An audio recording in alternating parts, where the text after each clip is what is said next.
Vision agro industries. நம்ம vision agro என்ன பண்ணியிருக்கோம் அப்படின்னா, ஃபார்மர்ஸோட ஹாப்பி இன்னும் அதிகப்படுத்தணும், எங்களுக்கு நீங்கள் சந்தோஷமாக போகிறது எங்களுக்கு பத்தலை, இன்னும் நிறைய சந்தோஷமாக போகணும். அதுக்காக என்ன செஞ்சுருக்கோம் அப்படின்னா, என்ன மிஷின் வேணாலும் கம்பெனிலேருந்து எடுத்துக்கோங்க. அதை இந்த மிஷின் என்ன எடுக்க வர்றீங்களோ, மெயின் ஐட்டம்னு ஏதாவது ஒன்று வாங்குறதுக்கு வந்திருப்பீங்க, அது கூட சேர்த்து நீங்கள் ஒரு ஸ்ப்ரேயர் வாங்கலாம், இல்லை ஒரு ப்ரெஷ் கட்டர் வாங்கலாம், எது வேணால் நீங்கள் சேர்த்து வாங்கிக்கோங்க. சேர்த்து வாங்கினா 2000 ரூபா எக்ஸ்ட்ரா டிஸ்கவுண்ட் கொடுப்பா அப்படின்னு சொல்லிட்டேன் நான் ஏதாவது சேர்த்து கொடுத்துருக்கோம்.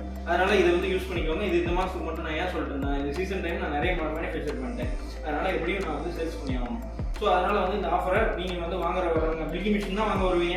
உங்களுக்கு மேபி ஸ்ப்ரேயருக்கான தேவை 2 மாதம் கழிச்சு இருக்கலாம், இல்லை ப்ரெஷ் கட்டருக்கான தேவை இருக்கலாம், இல்லை குழி போடுற மிஷின் இருக்கு இல்லையா, நமக்கு கல் நடுற குழி போடுவாங்க, இல்லை இப்போ மரக்கண் நடுற குழி போடுறாங்க. இப்போ மரக்கண் நடுறதுலாம் யாரும் குழி போடுறது இல்லை சார், எல்லாரும் இப்போ கம்பி வேலைக்கு தான் குழி போடுறாங்க, சாரி. ஸோ எனிவே எனக்கு அது ரொம்ப வருத்தம் தான். என்னை பொறுத்த வரைக்கும் யாரும் மரக்கன்று வைக்க மாட்டாங்க, எல்லாம் மரத்தையும் வெட்டிட்டு ஃபுல்லாக வந்து கம்பி வேலி போட்டுட்டு இருக்காங்க. எனக்கு அது ரொம்ப கஷ்டமாக இருக்குது, எனக்கு அது பிடிக்கல.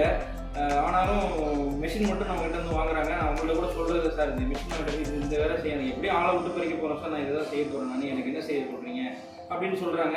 எனிவே ஸோ இது மாதிரி நடந்துகிட்டு இருக்கு. ஸோ அதனால் வந்து மிஷின் வேணும்னு நினைக்கிறவங்க சென்னை கோயம்புத்தூர் மாதிரி விசிட் பண்ணுங்கள். நன்றி.